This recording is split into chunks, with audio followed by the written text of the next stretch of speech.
Magandang araw mga paps. Meron lang akong ikikwento po sa inyo. Tungkol nga dito sa isang customer ni Food Panda. Alam niyo po mga paps, no? Binigyan ako ng order sa isang Jollibee. Po. Pagdating ko doon sa isang Jollibee, mga paps, Pandago ito, Pandago. Baka aware kayo dito, no? Baka aware kayo dito.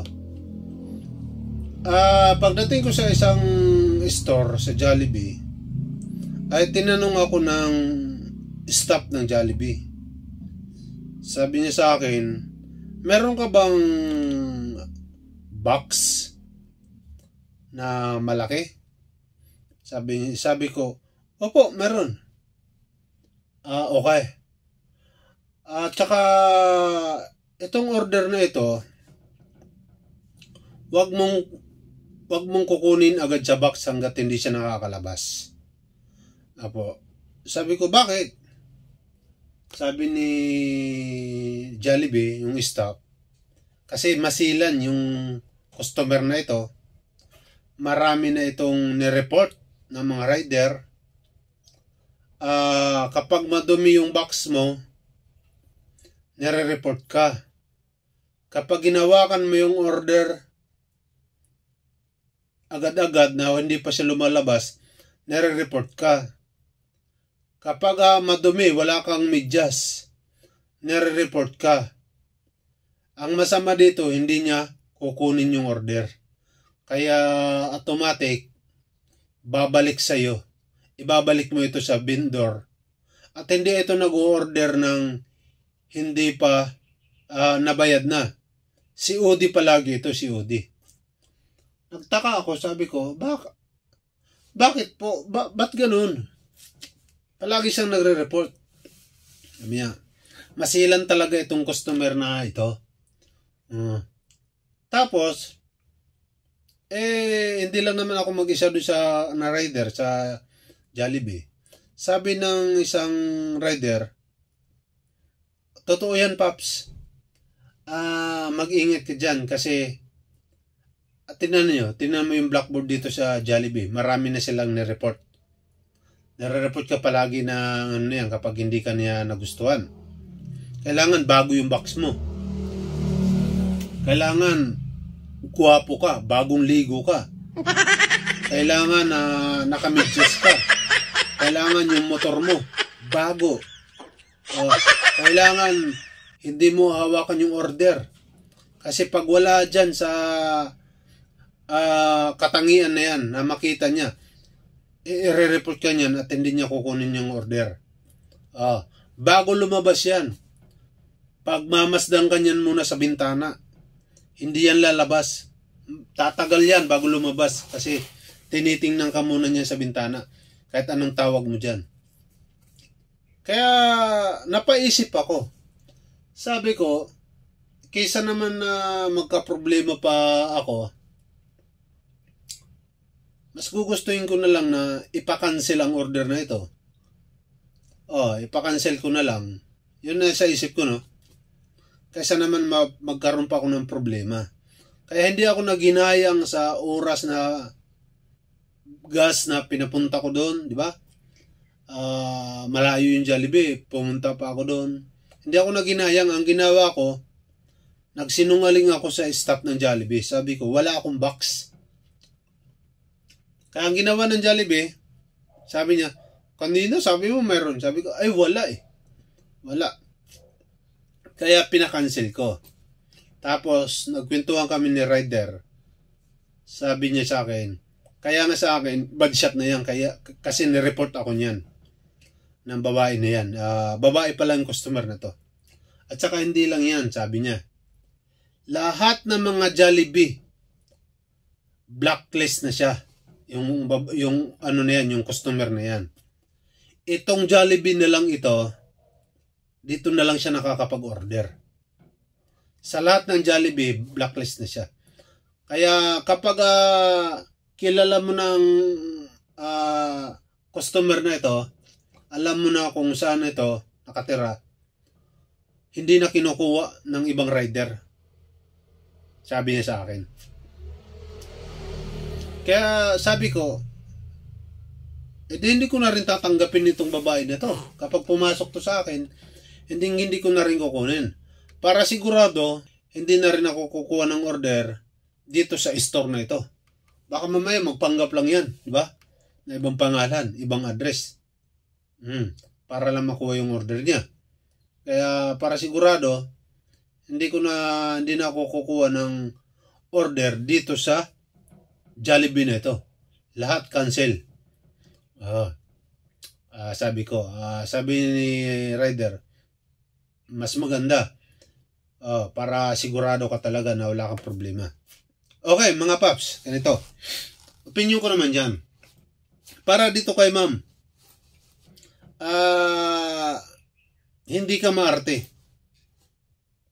Mata pobre ka lang. Bakit? Hindi mo kasi alam na ang order, hinahawakan na namin yan.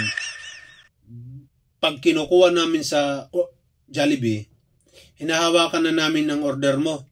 Saka namin dadalhin sa box. Okay? Kaya bakit mo sasabihin na hindi ko hawakan yung order at kapag hinawakan ko, i-report mo ako? Unang-una, nakabox siya, nakabalot, naka-plastic, naka-paper bag. Kaya walang dumi yan. Hindi namin yan bubuksan kasi nakatip yan. Yung soft drinks, nakatip yan. May hawakan yan. Mata pobre ka lang. Kaya ka ganyan. Di ba? Pag kinukuha namin sa vendor yan, wala kami kapangyarihan para palutangin yan sa hangin tapos hihipan namin yan papunta sa box. Wala po.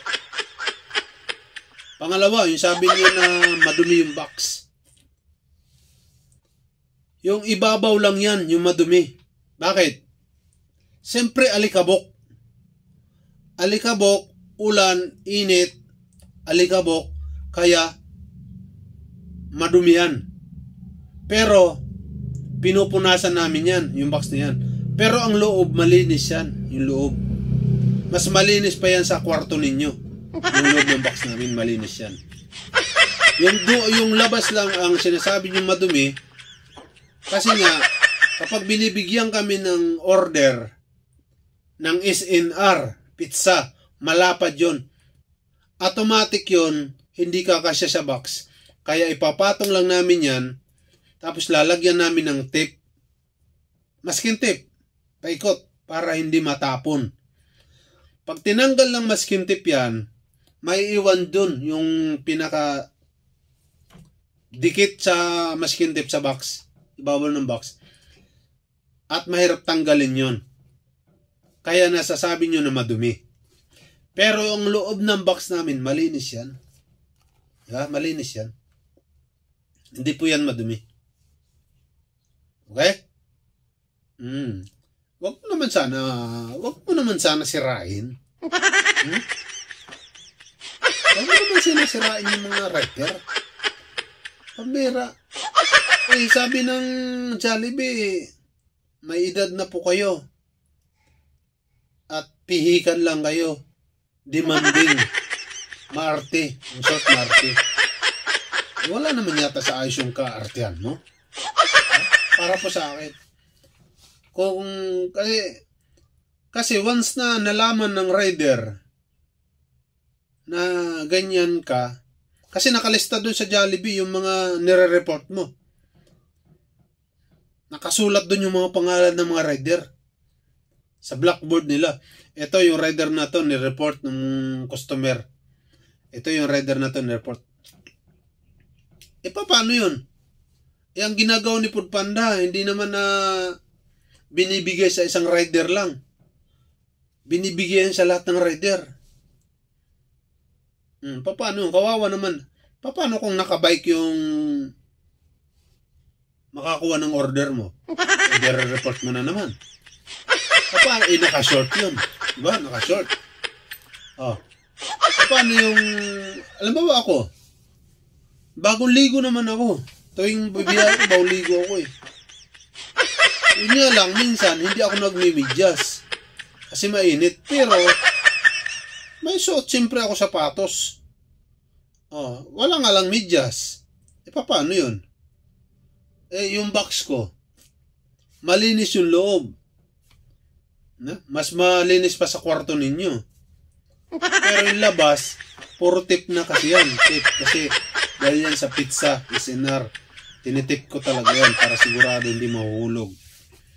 Kaya pag tinanggal mo yung tape, naiiwan doon yung pinakadikit sa box kasi mahirap tanggalin yun. Paano yun? Di po ba? Ang nakakalungkot dito, baka wala nang kumuha na rider sa'yo. Kung ganyan kakaarte, ikaw na lang ang pumikap doon. Ikaw na lang ang pumila doon sa Jollibee. Ikaw na lang ang umorder doon. Diba? Huwag ka nang mag-order pa. Kasi kung matapat ka sa mga Grab, yung mga Grab na yan, palaban yung mga Grab na yan. Paano kung matapat ka doon? Halimbawa lang naman, matapat ka sa akin, iba-vlog kita. Bibidyohan kita kung gaano ka karte. Diba? Mabuti na lang, sinabi agad sa akin. Kaya, pinakancel ko yung order mo at hindi na ako kukuha pa sa order mo. Diba? Kaysa naman magka-problema lang ako. Kaya ingat mga paps. Mag-ingat po kayo. Nasa sa inyo na po yan kung gusto nyo kunin yung... Alam nyo na po yan. Kung taga